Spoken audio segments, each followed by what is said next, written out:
For the News and Observer, I'm Dawn Vaughan, Capitol Bureau Chief and host of Under the Dome. Today I'm joined by my politics team colleagues Esther Francis and Kyle Ingram. We are now 3 weeks into the General Assembly's legislative short session, and it's time to take inventory, see how much work they've gotten accomplished so far and what they haven't. Usually the first week or two is kind of slow.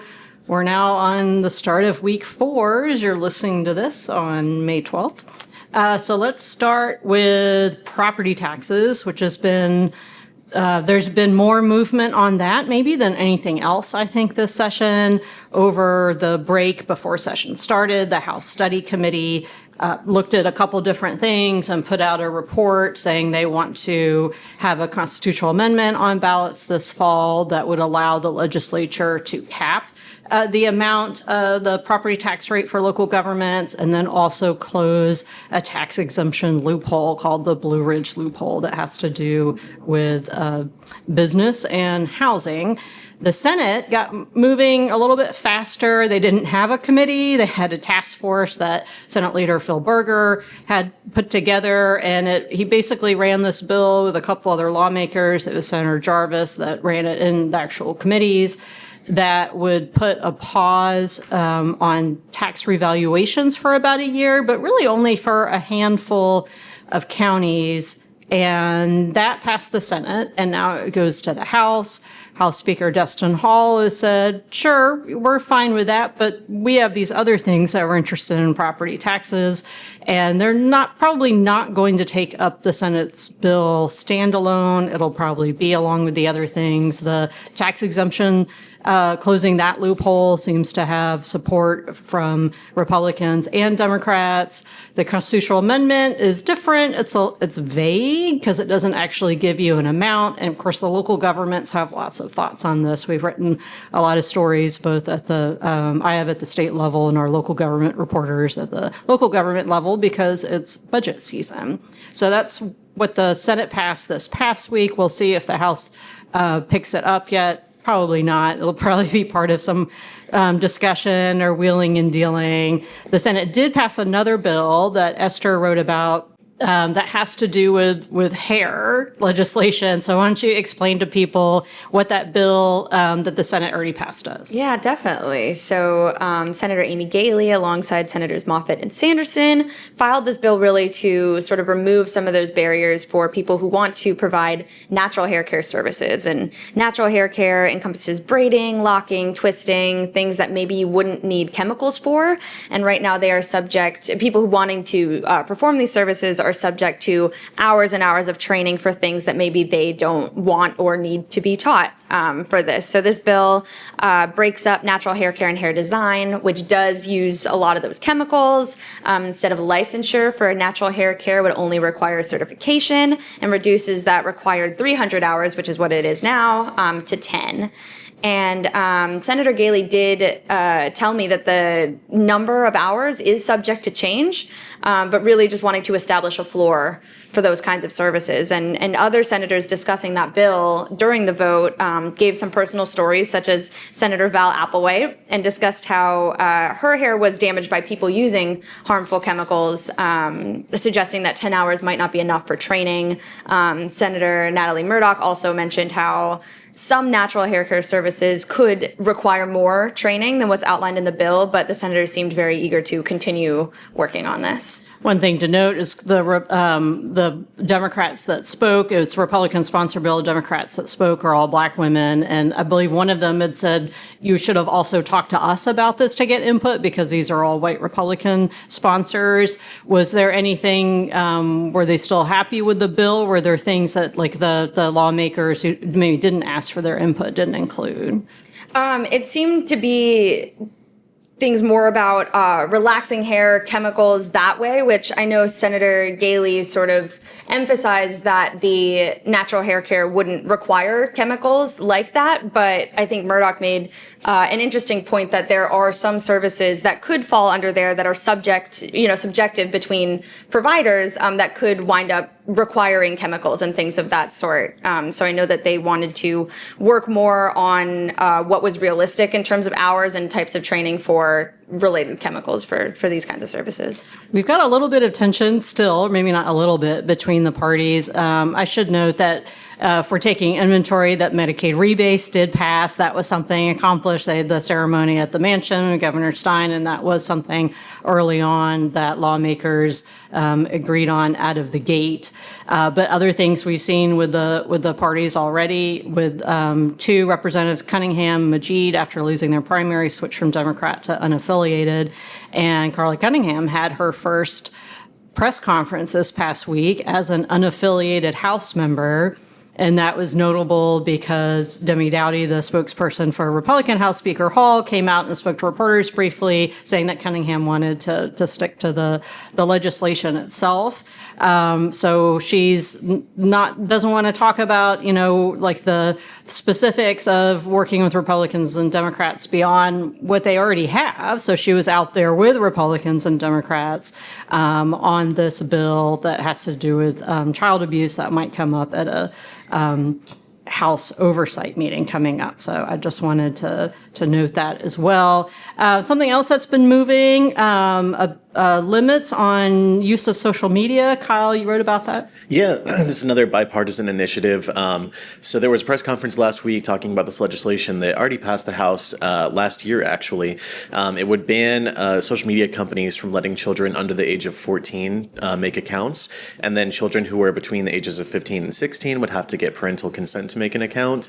It includes some pretty steep penalties for social media companies that violate these restrictions, starting at $5,000 per violation. And it's got pretty broad bipartisan support. There were 6 Democrats who voted against it when it first came to the House. And one of them, Representative Pricey Harrison, pointed me towards the ACLU of North Carolina, which has come out against this bill and said, any restriction on speech, even if it's a restriction on children's speech, is something they can't support, and that they thought it raised First Amendment concerns and could be challenged in court. So Representative Harrison told me it's a difficult bill to vote against politically because so many people are coming out in support of, restricting social media for children and, some of the deleterious effects it can have on their mental health. But she said it raised too many constitutional concerns for her. Huh, that's interesting about the age limit there. It seems like there wasn't really any sort of regulation for a while on social media, and then cell phone use in schools, and then suddenly everyone was on board with that after having no across the board policy for a long time. Well, in another area that I actually asked Representative Zinger, who's the sponsor of the social media bill, is AI. And in the past, Representative Zinger introduced a provision in a bill that didn't make it across the finish line that would have required political candidates to disclose if they use AI, generative AI, to make videos in their campaign videos. And that didn't come across the finish line, but he said he does think that there is a role for the state to play in doing something to regulate the use of AI as it just sort of proliferates more and more. I do wonder if we'll see like some of that this session where everybody's talking about it pretty regularly, if we'll see any sort of regulations around it. Yeah, I asked Speaker Hall at one of the gaggles last week, and he said that there is certainly a possibility there that the House does something. Speaking of the chambers, where are we standing right now on the budget, Dawn? Things are dragging along. I had a story at the end of last week, which included a lot of aviation references, which was prompted by the fact that Senate Leader Berger likes to use the word runway for legislation. And I like aviation, so I ran with that. There is some drag. It's not lifting off. There's, it's not stalled out yet. Like, it has facing headwinds. There are some headwinds. I don't know if the plane is finished being built yet. But it doesn't, Hall and Berger, they said that they are still talking, but they still have these 2 huge things that are the headwinds, that are the amount of future tax cuts and the amount of raises, and that's tied together because we're looking at, you need recurring funds to pay for a certain amount of raises, and revenue comes from taxes. So we don't have any movement on that yet. So now starting into the 4th week, some I guess, the usual optimism about the end of the fiscal year, June 30th. House Speaker Destin Hall already said that House votes are expected through those first few days of July, which is the week that includes the end of June. So that could be a budget time, but we're really not seeing any movement on that yet. I think we need to get a little further into the wheeling and dealing of everything and see how that goes with them starting to take up each other's bills and then eventually having to reach some sort of compromise because North Carolinians are like significantly tired of waiting, and there's a lot of other impacts there. So anyway, we need to take a quick break. When we come back, we're going to talk more about what else is in the works at the legislature and our picks for headliner of the week. We'll be right back. This episode is brought to you by Netflix's Remarkably Bright Creatures. What if a Pacific octopus held the key to a mystery that could heal your heart? Well, that's Tova's reality. An elderly widow working at an aquarium. Tova forms an unlikely friendship with the curmudgeonly Marcellus, whose remarkable intelligence leads her to a life-changing discovery. Remarkably Bright Creatures is now playing, only on Netflix.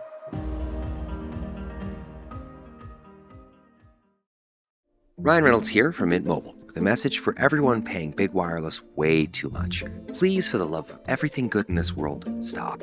With Mint, you can get premium wireless for just $15 a month. Of course, if you enjoy overpaying, no judgments, but that's weird. Okay, one judgment. Anyway, give it a try at mintmobile.com/switch. Upfront payment of $45 for 3-month plan, equivalent to $15 per month required. Intro rate first 3 months only, then full price plan options available. Taxes and fees extra. See full terms at mintmobile.com. You're listening to Under the Dome. I'm Capitol Bureau Chief Dawn Vaughan, here with Kyle Ingram and Esther Francis. Before the break, we talked about what the ledge has done so far and what's coming up. It's a lot of just a variety of things still, with everybody trying to get their priorities out there. We're going to talk about what to look for coming up this week shortly, but some other things that have just already on people's radar. Mental health training for coaches. Esther, what's the push there? Yeah, so last week, the North Carolina High School Athletic Association voted unanimously to require all high school head coaches to undergo mental health training every 3 years. And the next day, Senator Caleb Tedros renewed a push for legislation he had filed the year before that would etch similar sentiments into law. And this training is helpful to coaches to be able to identify students who are struggling with their mental health, and that at his presser, it was very much emphasized that coaches and students have this close relationship, particularly in an extracurricular way versus in school. So the real emphasis from Tedros was getting the requirements themselves passed, and implementation, like who is required to take the training, whether that's middle school coaches, high school coaches, all coaches, volunteers. That was sort of going to be figured out later. The real emphasis was getting this requirement itself passed. Okay. We were, just as we were in our break, we were looking at the legislative calendar for the week, and there's a press conference about cancer coming up. There's another press conference this past week about cancer. Representative Budd talked about herself. Kyle, you were at that. Yeah, so this is another bill that got bipartisan support in the House, but hasn't yet seen the Senate floor. Representative Laura Budd of Mecklenburg County spoke at a press conference about her own breast cancer diagnosis that she received late last year. And she spoke about how the insurance and billing works for things like that, where a routine mammogram is often covered by insurance. There's a small copay for it, but sometimes those results aren't conclusive, as is what happened in her case, and you have to have a follow-up exam that may not be covered by insurance, and she had to pay almost $800 out of pocket for her follow-up exam that confirmed her diagnosis. So she was presenting legislation that has already passed the House several times before, that would require insurance companies to provide the same cost-sharing agreements with these follow-up exams that they already do for the routine mammograms. The Senate's never taken it up, and the many times it's passed the House, they've said that they don't believe in mandates for insurance companies, but the sponsors of this bill push back that we're not mandating necessarily anything that's not already covered by insurance. It's just extending that to those follow-up exams. That's a lot of money out of pocket. Mm-hmm. Yeah. Okay, something that that also isn't moving, totally different topic, an elections bill that came up in committee, but then they pulled it. They're still working on it. This is very niche, too. I mean, This is not elections for the whole state. It intersects with the Supreme Court's ruling on the Voting Rights Act, but essentially the Jacksonville Town Council wanted to make there was a bill to make all of their seats elected at large, where everyone in the city would vote on every member of the council, instead of the way it is right now, where there's 2 at large and the remaining 4 are elected in location-based wards. The bill was pulled because there was some discussion in committee about whether or not this could be a Voting Rights Act violation, given that there are majority-minority districts in the current ward system, and it's really unclear how the Voting Rights Act being considered and changed by the Supreme Court recently would affect something like that. So no actual movement on that bill. They just pulled it from committee. What else are you watching for election-wise? I know that, Senate Leader Berger talked about the number of early voting days. I mean, that's been a conversation for a really long time. Republicans have often said that they think that North Carolina's early voting period is too long. It's somewhere around just under 3 weeks, I think. But also we've seen, in recent years, the demographic of how early voting works out shift, where it used to be a very Democrat and unaffiliated heavy voting period, whereas now Republicans are pretty much matching Democrats in early voting turnout. So there may be less of a political incentive to do that, but there could still be an economic one if they think it's too expensive to keep polling sites open for that long. So no bill's been introduced on that I've seen, but we'll see. Okay. Just a couple more things to get to briefly before we move on to headliner of the week. The Farm Act is coming up this week at the legislature. There's another agriculture committee this past week where Agriculture Commissioner Steve Troxler spoke. Esther, what did he have to say? Yeah, Troxler really laid out how relief funds from Hurricane Helene were helping the different agricultural sectors of North Carolina. He talked about a magnitude of agricultural loss, up to $5 billion for the state, which is very much unprecedented. And they're sort of now in an application period for federal block grant money, and that those grants are going to be put toward replacements of roads, bridges, things that have already happened, but that people now need reimbursement for. Okay. So we're in the time of, we're recording this on Monday, May 11th, and, legislative time.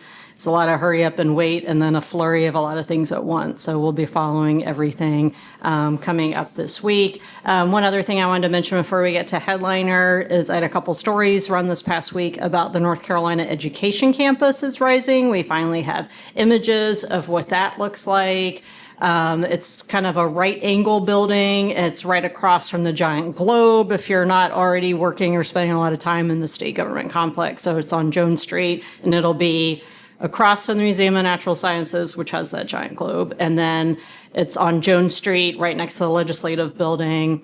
And on the backside of it, the Albemarle Building. But it will be UNC system offices, North Carolina community colleges, Department of Public Instruction, Department of Commerce. You can see I have some more details about what it's going to feature. The largest square footage in it, I believe, is going to be Department of Public Instruction. And they're hoping to finish it by the end of next year, which would mean state employees would move in 2028. But everybody, it's on schedule now, according to Legislative Services Officer Paul Coble. But like any project, things change with the target date and then when they reach that. So you can, we'll obviously be covering this as we find out more about the project as that goes on. All right, let's move on to our picks for headliner of the week.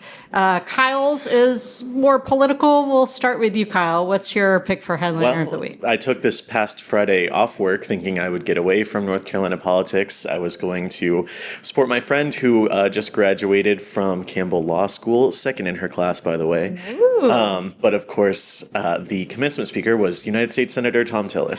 So I heard a lengthy speech from NC Paul anyway. What did he have to say? Anything good?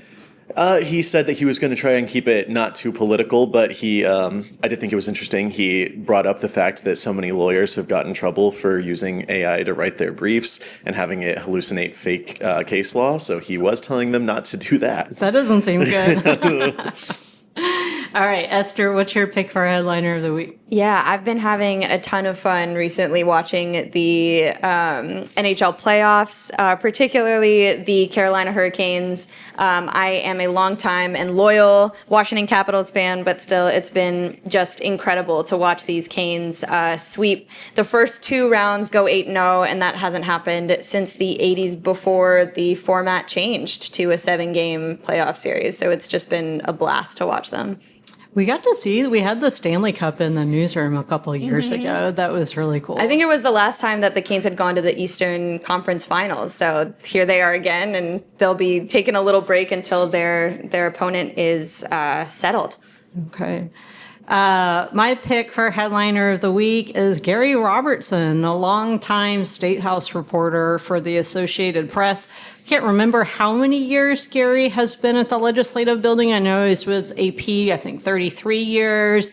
He's too young to retire. He's not doing that. He's been public about this. He took a buyout that AP was doing. So he is leaving, already left the press corps. The press corps had a send-off for him this past week, and he left a few days before that. I'm hoping to have Gary on an episode of Under the Dome just to really hear about everything that he's seen at the legislature. He remembers Roy Cooper before Cooper was governor or AG. He remembers Phil Berger when Berger was in the minority party.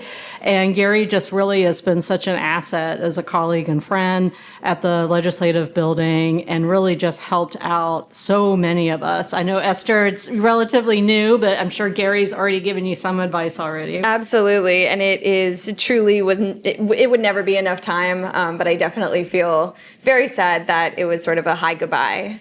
Right. And then Kyle, I know that you've worked with Gary for a couple of years now.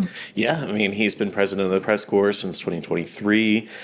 When the first round of redistricting that I ever covered kicked off in 2023, he was really helpful in explaining that to me and all of the history there and, helping me keep track of everything. And he's just been a very helpful resource for everybody for a long time. Yeah, well, if people didn't know that already, we'll wish Gary Robertson well in whatever his next job is. And maybe it'll still be an NC poll or even back at the legislature. We'll find out. It'd be great to see him in the workplace again soon. All right, we're out of time for the News and Observer. I'm Dawn Vaughan with Esther Francis and Kyle Ingram and producer Kevin Keister. Thank you for listening, and we'll talk to you next time. For more from our politics team, subscribe to the News and Observer at newsobserver.com/subscribe. Follow us on Twitter at Under the Dome and NC Insider, and sign up for our weekly political newsletter, also called Under the Dome, at newsobserver.com/newsletters. Thanks for listening.